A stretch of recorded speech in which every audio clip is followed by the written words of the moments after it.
오늘은 출애굽기 19장 6절 말씀을 중심으로 성결의 중요성에 대한 하나님의 말씀을 은혜를 나누고자 합니다. 전에도 말씀드렸던 적이 있는데 우리 종교개혁자 루터가 성결에 굉장히 힘을 썼어요.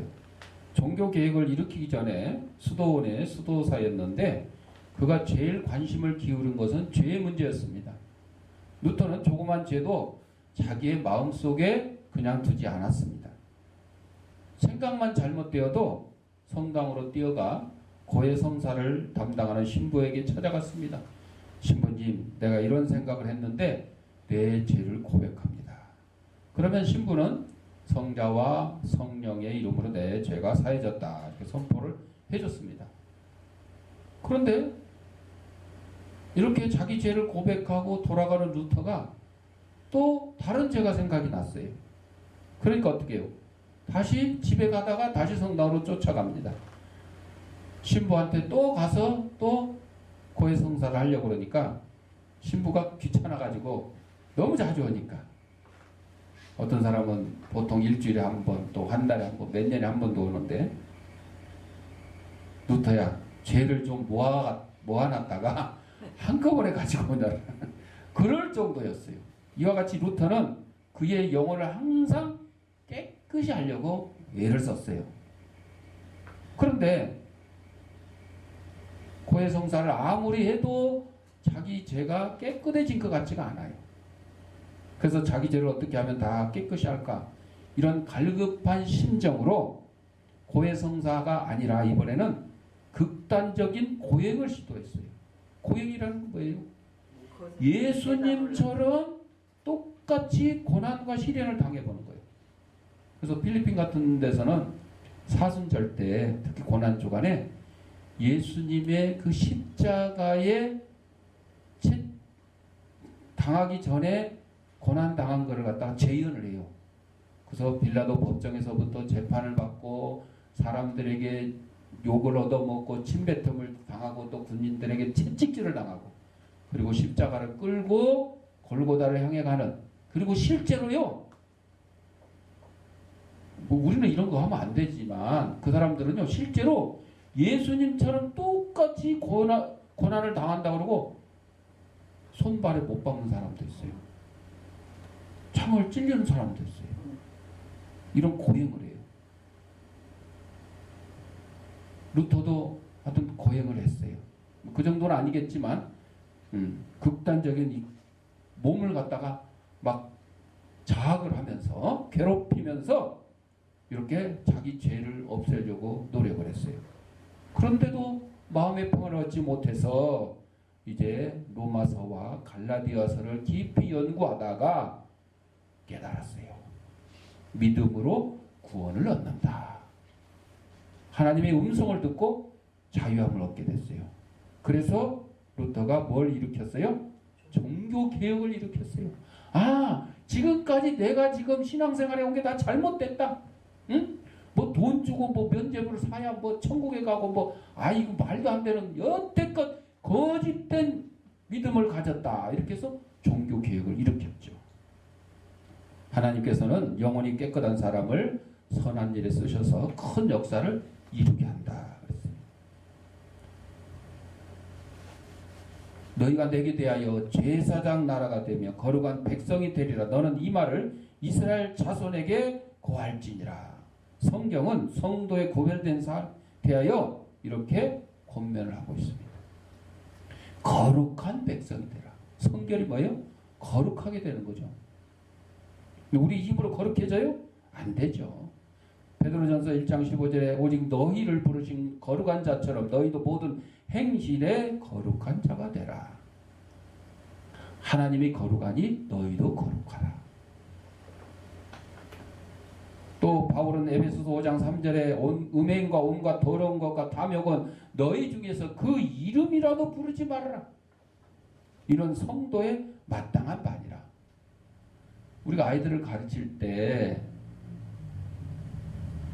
목사님 누가 뭐라고 욕했어요. 이런 말도 하게 해요? 못하게?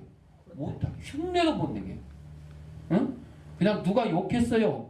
욕하지 말아라 해야지. 무슨 욕을 어떻게 써? 해가지고 뭐 개 뭐 XX 소 XX 아니요.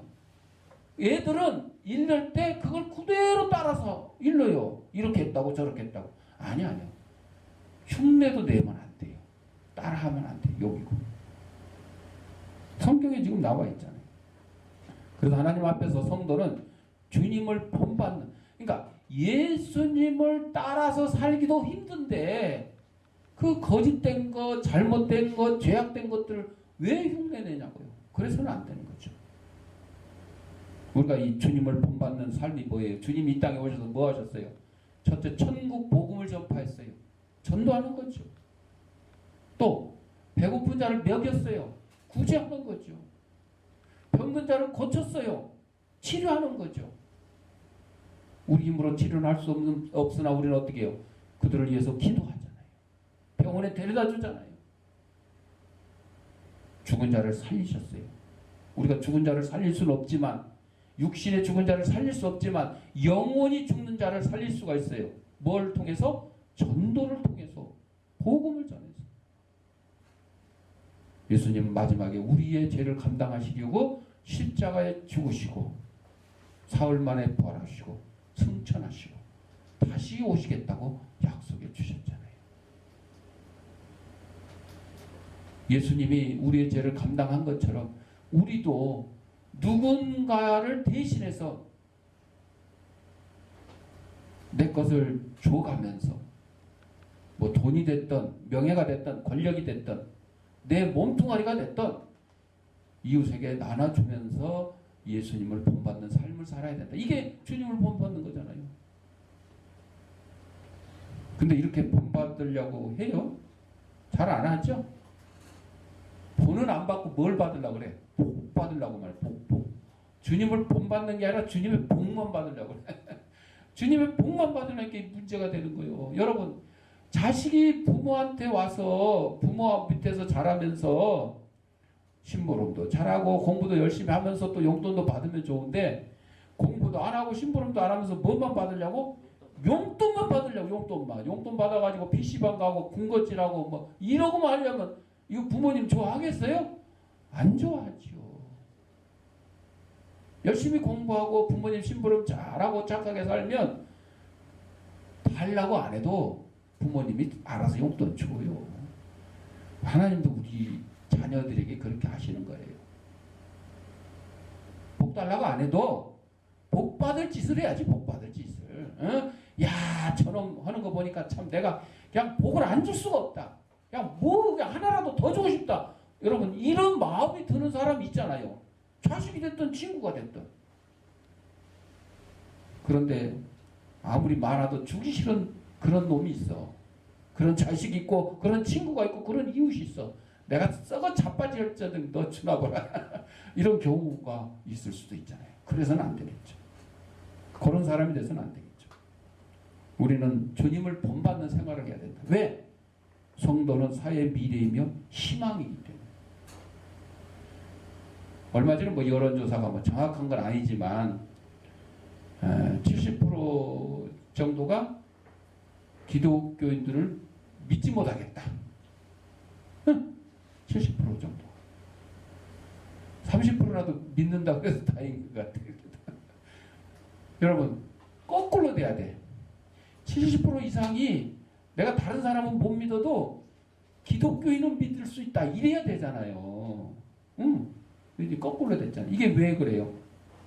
교회 다닌다고 하면서 기독교인이라고 하면서 하고 다니는 꼬라지를 보니까 야, 세상 사람만도 못해. 내 교회 안 다니는 사람, 야, 네가 교회 집사냐, 네가 교회 목사냐? 아이고, 네 하는 꼬라지 보니까 내가 교회 다니고 싶은 마음이 없다. 이래가지고 되는 거예요. 이래가지고. 그래서 오늘날 교회가 많이 욕을 먹는 거예요. 욕을 먹어요. 그래서 우리는 욕을 먹어서는 안 되고, 오히려 야, 누구누구처럼 정말 나도 교회 다녀서 이 사회의 빛과 소금의 직분을 감당하고 어려운 사람들을 돕고 이 나라를 밝게 만드는 일에 힘을 써야 되겠다. 정말 저 사람이 희망이다. 저 사람이 보면 미래가 우리가 밝다. 이런 모습을 보여줘야 된다 하는 것이죠. 자녀가 성결치 못하고 온갖 잘못된 것에 휩쓸리면 자신과 사회의 미래는 암울하게 되는 거죠. 그래서 성도 개인과 자녀의 성결 교육은 대단히 중요하다.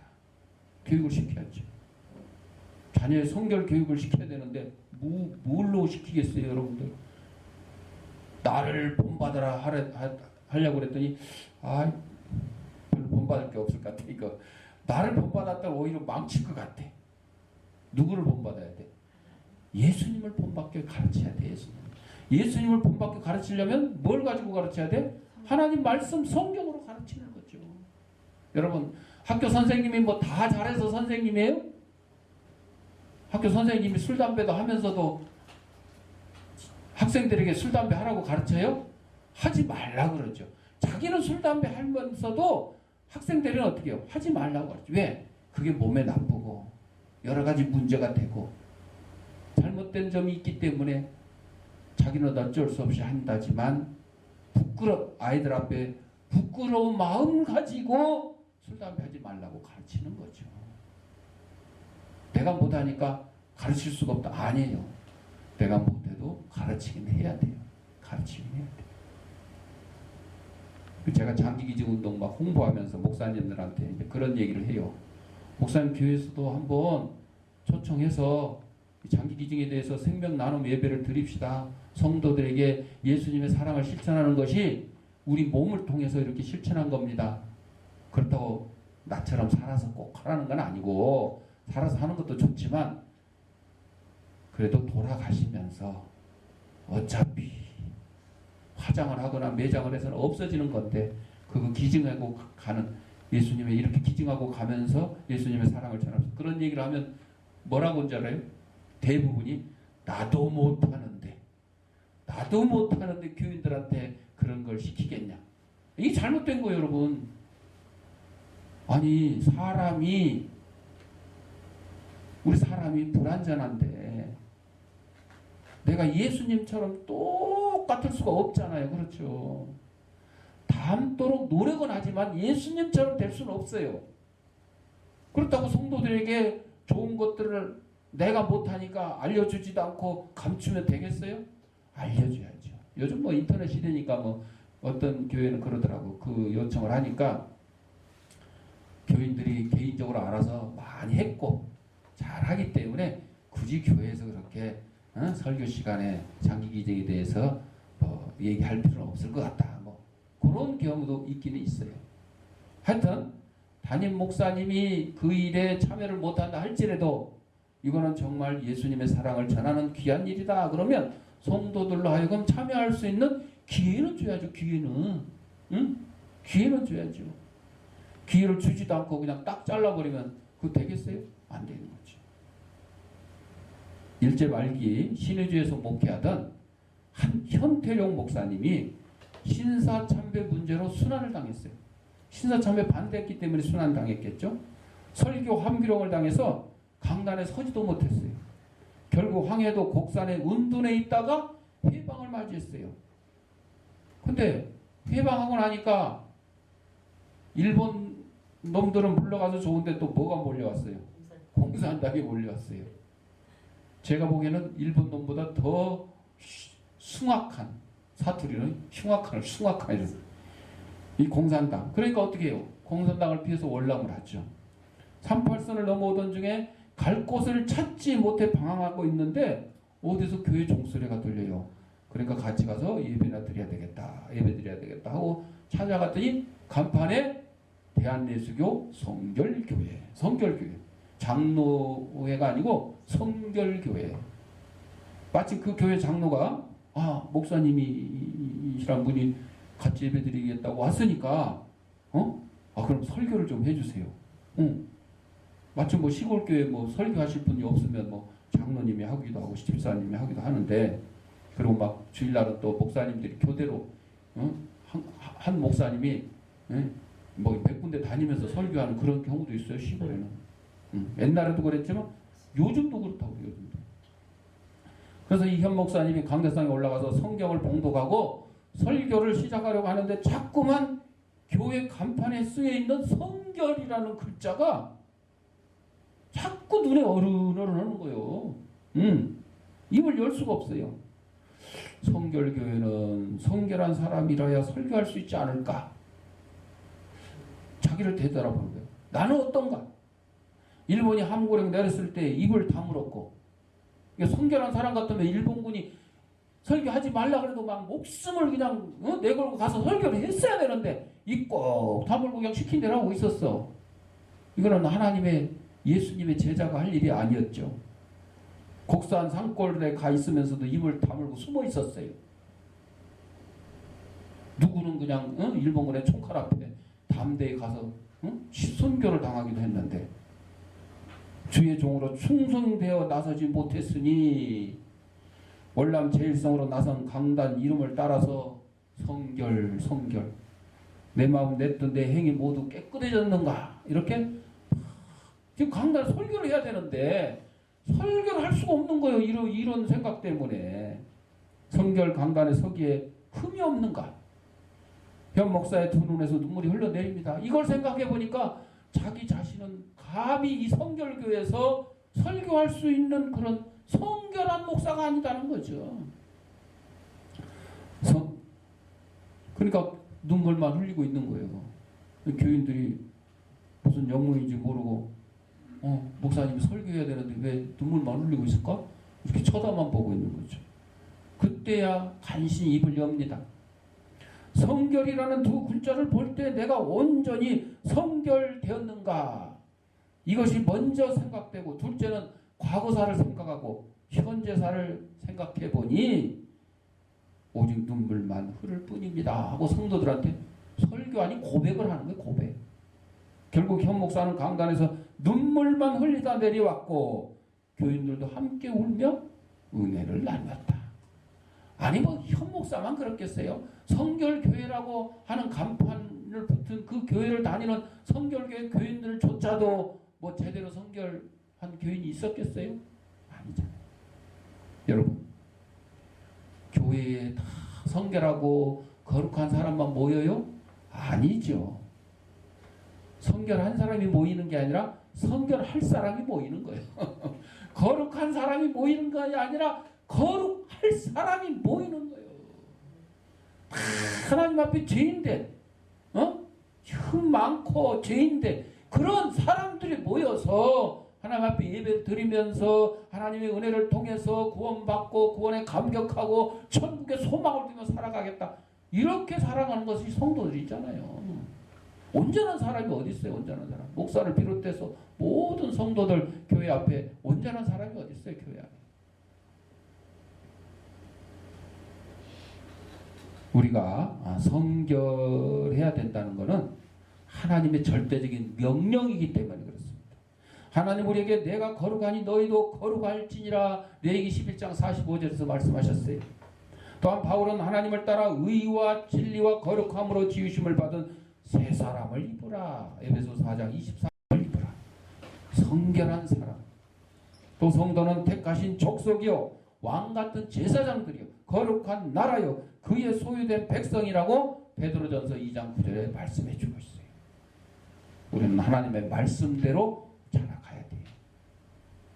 비록 흠 많고 죄 많고 그런 인간이지만 나약한 인간이지만 애써야죠. 노력은 해야죠. 하나님이 다 알아서 해줄 것이다. 아니. 그거는 믿음이 아니에요, 여러분. 응? 저번에도 얘기했지만 우한 폐렴 때문에 계속 저는 이제 인사 악수 안 하죠. 악수하지 말라 그러잖아. 이렇게 하거나 이렇게 하거든. 이렇게 하면 어떤 목사님들은 아이고 목사님 그까짓 우한 폐렴 때문에 하나님한테 다 맡기고 그냥 아니요. 조심해요. 마스크도 쓰고 손도 깨끗이 청결하게 하기도 하고 소독도 하고 이렇게 조심해야 되는 거요. 하나님이 알아서 다 해주시겠다? 그럼 하나님이 살리기만 하셔요. 죽이기도 하시는데 우한폐렴으로 죽이기도 하시는데 그럼 죽어도 예 하나님 뜻입니다 하고 그럴 때도 안 그럴 거예요. 우한폐렴 걸려봐. 확진자 판정만 받아도 그냥 아이고 하나님 나에게 이럴 수 있으니까 이럴 거예요. 그러면 안 돼. 예. 우리가 할 수 있는 거는 해야 되는 거죠. 우리가 할 수 없는 것, 구원에 관한 문제 우리가 할 수 없잖아요. 우리가 아무리 뭐 손을 깨끗이 하고 뭐 마스크를 쓰고 해도 우리가 천국에 들어가요? 안 되잖아요. 아무리 구제를 많이 하고 사랑을 실천하고 내 몸을 불살라 내어준다 할지라도 하나님의 은혜가 아니면 우리는 천국에 들어갈 수가 없어요. 그런 문제는 하나님 앞에 맡겨야지. 그러나 성도의 본분, 주님을 본받는 자로서의 본분, 복음 전하고 구제하고 환자를 위해서 기도하고 우리가 할 수 있는 일들을 해야 돼. 환자를 위해서 기도하는 사람이 더럽게 손 닦지도 않고 마스크 하지도 않고 막 독감 걸려 캑캑거리면서 이러고 가서 기도해 준다 그러면 그 사람 기도 받겠어요? 다 도망가지. 아이고야 기도는커녕 너부터 닦고 와라. 안 되는 거지. 그 부산 지하철에서 어떤 청년이 가짜로 나 우한폐렴 걸렸다 확진자다 그러면서 막 가짜로 막 기치 캑캑하면서 그걸 이제 유튜브에 올려서 인기가 되려고 그렇게 했는데 경찰이 구속영장 신청했는데 뭐 이제 기각은 됐다 그래. 그 정도 가지고는 그냥 경범죄지 뭐 구속시킬 정도는 아니다. 그렇게 하는데 아니 가짜로 그렇게 해도 지하철에 있는 사람들이 놀래서 다 도망가잖아요. 진짜인 줄 알고. 우리 성도는 또한 나 자신의 성결도 중요하지만 특별히 자녀가 있는 성도들은 자녀의 성결 교육도 시켜야 돼요. 왜냐하면 어려서 교육은 자녀가 성장하여 사회생활을 하는 데 있어서 중요한 밑바탕이 돼요. 3살 버릇이 80까지 간다 그랬잖아요. 여러분들 이제 나이 드신 분들이 고집이 세다 그런 얘기 있잖아요. 이 고집이 세다는 얘기는 그동안 살아온 세월이 길다는 뜻이야. 우리가 고집이라고 표현하지만 뭐 진짜 쓸데없는 고집을 피우는 경우도 있어요. 그러나 정말로 그분이 살아온 그 수십 년의 그 경험에 의해서 축적된 그 노하우가 있어요. 노하우. 그것을 우리가 인정을 해야 돼요. 뭐 3대에 걸쳐서 뭐 맛있는 음식을 만드는 식당 뭐 이런 거 이것도 엄밀히 따지면 뭐 고집이라고 하지만 그게 뭐예요? 노하우잖아요. 노하우. 기술이잖아요. 기술. 그걸 뭐 고집 피웠다고 나쁘게 얘기를 하는 건 아니잖아요. 오히려 그 고집은 좋은 고집이잖아요. 만약 자녀가 부모로부터 성결 교육을 제대로 받지 못했다면 유혹이라든지 시험에서 자신을 지켜나갈 수 없어요. 세상 살아가면서 조금만 누가 유혹을 하고 조금만 누가 고난을 줘도 그냥 막 픽픽 쓰러지는 거예요. 온실에서 자란 채소처럼 화초처럼 픽픽 쓰러지고. 그래서 우리 성도는 성결하게 자녀를 교육시켜야 된다. 그래서 느비딤을 떠난 시대 광야에 도착한 이스라엘에게 하나님은 즉시로 율법 수령을 위한 준비를 착수시켰어요. 이것이 하나님의 사역이에요. 그래서 첫 번째 하나님의 제사장 나라가 될 수 있는 영적 준비와 마음의 준비를 갖추도록 하시는 하나님의 사역을 보여주고 있습니다. 야, 먹고 사는 문제가 아니고 먹고 사는 문제. 하나님 사역, 하나님 나라, 하나님의 제사장 나라가 돼야 해요. 먼저 그의 나라와 그의 의를 구하라 그랬죠. 먹을 거 입을 거 이런 거 걱정하지 말고. 그러면 먼저 하나님의 나라와 그의 의를 구하면 이 먹을 거 입을 거 모든 것을 다 더해 주신다 그러셨잖아요. 하나님께서 이스라엘 백성을 특별히 선택하신 것은 그들로 하여금 제사장 나라가 되게 하여 주의 복음을 전하기 위함이었어요. 그 이스라엘을 통해서 온 복음이 세상에 전파되도록. 마찬가지로 하나님께서는 죄인 중에서 우리를 특별히 사랑하시고 부르신 것은 주님의 말씀을 전하기 위함이므로 순종함으로 그 명령을 이행해서 하나님께서 약속한 커다란 복의 상속자가 되어야 돼요. 여기서 이 복은 첫째 무슨 복이에요? 하늘나라 들어가는 복이에요, 여러분. 지금 이 땅에서 누리는 복이 아니고 천국에 들어가는 복. 이 땅에서 아무리 잘 먹고 잘 살아도 천국 못 들어가면 아무 소용이 없는 거예요. 이 땅에서 좀 못 먹고 못 살아도 우리는 천국에 들어가기만 하면 다 해결되는 거죠.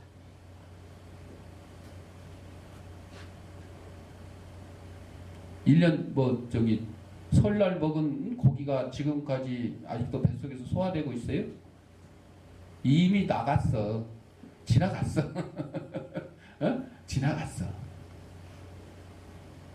옛날에 먹었던 그거, 옛날에 받았던 잘 먹고 잘 산 그거 천국 가지 못하면 다 소용이 없는 거예요. 지나간 거예요. 우리는 마지막에 잘 먹고 잘 살아야 되는데 마지막에 잘 먹고 잘 살고 평안과 기쁨을 누리는 곳이 어디예요? 천국인 거죠. 천국. 이 땅이 아니에요. 이 땅에서 잘 먹고 잘 사는 것들은 시간 지나면 다 없어져요. 다 없어져요. 평양에 장대현 교회 유명한 교회가 있잖아요. 이 부흥운동 전에도 한번 말씀드렸던 것 같은데 일제 침탈과 함께 살을 내는 겨울바람이 맺었던 1907년 1월 한국의 예루살렘 평양의 장대현 교회에서 새 인사가 막 끝난 6일 밤부터 연례 행사인 열흘간의 부흥사경회가 이에도 어김없이 시작됩니다. 그러나 이해 사경회는 시작 전부터 예년과는 다른 분위기였어요. 이날 설교를 맡은 평양신학교 졸업한 39세의 길선조 장로의 얼굴은 위엄과 성결로 불붙은 얼굴이었어요. 이 당시에 한국의 예루살렘이라고 하는 평양에 또 유명한 이 장대인 교회에 목사님이 설교한 것도 아니고 신학교 졸업반인 길선주 장로 39세. 부흥집회 마지막 날에 길선주 장로가 회중 앞에 나서더니 저는 아간 같은 놈입니다. 이렇게 고백해요. 아간이 누구요? 하나님 앞에 범죄해갖고 이스라엘로 하여금 그 조그만 아이성 하나 점령하지 못하고 이스라엘 백성이 전쟁에서 패하게 됐잖아요. 아간의 죄 때문에. 나중에는 아간과 그의 족속들이 다 멸망을 당했죠. 저는 아간과 같은 놈입니다. 저 때문에 여러분이 은혜 받지 못했습니다. 여러분이 은혜 받지 못한 건 저 때문입니다. 여러분이 복 받지 못한 건 저 때문입니다. 이렇게 고백을 하는 거예요. 교인들이 이게 뭔 소린가 깜짝 놀랐죠. 언젠가 제 친구 한 사람이 임종하면서 제게 부탁하기를 나는 이제 죽지만 내 재산을 잘 처리해 주게. 내 아내는 무식해서 아무것도 할 수 없으니 꼭 부탁하네 하면서 세상을 떠났어요. 그런데 이 길선주 장로가 그 친구의 재산을 정리하면서 그 당시에 돈 100원을 잘라 먹었대. 띄어 먹었어요. 욕심이 생긴 거니까. 저는 하나님을 속였습니다. 저는 내일 아침 일찍 그 돈을 그 부인에게 돌려주겠습니다. 라고 고백을 했어요. 그 말은 모든 회중들에게 큰 충격을 주고 순식간에 온 성도들의 회개가 불일 듯 일어나 많은 사람들이 자신의 죄를 자복하였고 성령으로 충만하게 되었습니다. 전날 밤 집회에 참석했던 정익고 장로님은 그는 눈이 멀어 나를 보지 못했을 터이나 나는 그의 앞에서 피할 수가 없었습니다. 하나님이 나를 불러놓은 것만으로만 생각이 되었습니다. 전에 경험하지 못한 죄에 대한 굉장한 두려움이 나를 엄습했습니다. 어떤 사람은 너무 두려워 예배당 밖으로 뛰쳐나갔습니다. 그러나 곧 되돌아서는 오 하나님 나는 어떻게 하면 좋겠습니까 하고 울부짖었다. 이렇게 증언했어요. 회개운동이 일어났어요. 회개운동. 하나님 앞에 복받으려면 우리가 성결해야 되는데 그 성결하려는 조건이 뭐예요? 회개. 회개 안 하면서 뭐 성결을 해요. 하나님 앞에 지을 때 다 고백하고 회개. 왜 성결이 중요하냐? 준비된 그릇으로 성장시키기 때문에 성결이 중요하다. 디모데후서 2장 21절에 바울이 누구든지 이런 곳에서 자신을 깨끗하게 하면 귀 쓰는 그릇이 되어 거룩하고 주인의 쓰심에 합당하며 모든 선한 일에 예배함이 되리라. 여러분 그릇이 중요해요? 그릇 안에 들어있는 물건이 내용물이 중요해요? 그릇 안에 들어있는 내용물이 중요하죠. 응? 아무리 금으로 만든 그릇이라 할지라도 거기다 똥오줌을 받으면 이거는 요강이요, 요강이요. 근데 아무리 투박한 뭐 나무를 깎아서 만들었다고 할지라도 거기다 밥을 담으면 그거는 밥그릇이 되는 거예요. 귀한 밥그릇이 되는 거예요. 만약 자기 자신부터 절제하지 못하고 자신의 생각과 방법대로 산다면 이를 본 자녀가 성장해서 어떻게 귀하게 쓰임을 받겠냐 하는 거죠. 예. 그래서 우리의 행실을 바르게 해야 되는 거죠. 행실을 바르게. 바닷개 있잖아, 바닷개가 자기 새끼 개한테 걸음 가르칠 때 야 똑바로 걸어라. 그러면서 어떻게 걸어? 자기는 그 옆으로 걸어. 새끼가 그 엄마 걷는 거 보고 옆으로 걷잖아. 이렇게 걷는 게 아니요. 걔는 이렇게 옆으로. 자기는 옆으로 걸으면서 자식 보고 반드시 걸으라고 되겠냐고요. 여러분, 자기는 학교 다닐 때 공부 아니 머리가 나빠서 못한 건 이해가 돼요. 응? 근데 노력도 안 한 사람 있잖아. 노력도. 아니 노력을 안 하는 사람 있잖아. 그러면 또 자식은 아주 그냥 막 100점만 받아오기를 바라는 그런 욕심 많은 부모가 있잖아요. 응? 자기는 운동 하지도 않으면서 자식은 그냥 막 태권도 학원 다녀갖고 막 1단, 2단 막 아주 막 날라차게 하고 막 2단 옆차가기를 바라는 그런 부모가 있어요. 안 되는 거예요, 안 되는 거예요, 그게. 그게 되냐고. 본인이 안 하는데 부모가 자식한테 모범을 보이질 않는데. 자녀에게 성결의 본을 보이고 성결을 가르치는 것이야말로 바른 준비를 시키는 겁니다. 그래서 잠언 29장 15절에 채찍과 꾸지람이 지혜를 주거늘 임의로 하게 버려두면 그 자식은 어미를 욕되게 하느니라. 성결하고 준비된 자녀로 키우기 위해서 부모는 노력을 해야 돼요. 말씀을 통하여 성결해지지 않는 자녀는 결코 준비된 그릇이라고 할 수 없는 것입니다. 그래서 야고보서 3장 17절에 오직 이로부터 난 지혜는 첫째 성결하고 다음에 화평하고 관용하며 양순하며 긍휼과 선한 열매가 가득하고 편벽과 거짓이 없나니 이렇게 말씀해주고 있습니다. 즉 하나님의 지혜는 성결을 추구하지 않을 수 없으며 온갖 열매를 맺지 않을 수 없다는 것입니다. 성결하면 열매를 맺게 되는 거죠. 성도들은 자신과 함께 자녀의 성결 교육에 힘써서 하나님 나라를 내 집에다 이루고 하나님 나라를 우리 교회에다 이루고 하나님 나라를 내 직장에다 이루고 하나님 나라를 이 땅에 이루는 데 앞장서는 저와 여러분이 되시기를 바랍니다. 기도하겠습니다.